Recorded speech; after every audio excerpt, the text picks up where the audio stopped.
Hello and welcome to Fruitlands Museum. My name is Christie Jackson. I'm the Senior Curator and I curated this exhibit, Polly Thayer Starr, Near the Essence. And I want to show you a little bit about some of the wonderful things that I really enjoy and love about Polly Thayer Starr. And we'll start with this wonderful self-portrait done later in life. And what I love about this is that you see Polly kind of coming into and also recessing back into the shadow. And this was really something that she explored quite a bit. Later in life, she talked about the invisible that was beyond the visible. And she once said, you never achieve what you want, but you're always getting near the essence, and that's a search that's all important. Polly Thayer Starr had a remarkable 75-year career. She went through all the formal training that one would have as a great artist, and then later in life, she really started to explore ideas of what's the mystical, what's beyond what we can see. And she played with that idea of illusion and discovery. And one of the things that I love is that you'll see this change over time in her artwork.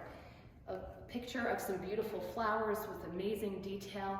Over time, she would play with that and take something like a thistle or the center of a flower and explode it out. Almost looks like an iris in some ways.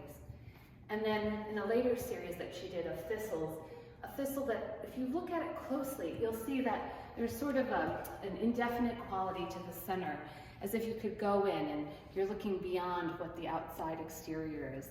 And these are the things that she really played with and wanted to explore, and she invited people to sort of use their eyes to see and see deeply, and to see quietly and look a little bit closer.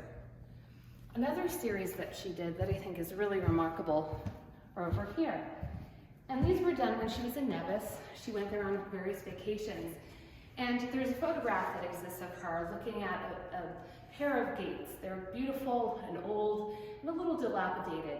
But what she does is she takes the gate and she then extracts from it sort of more the abstracted kind of light and dark negative space.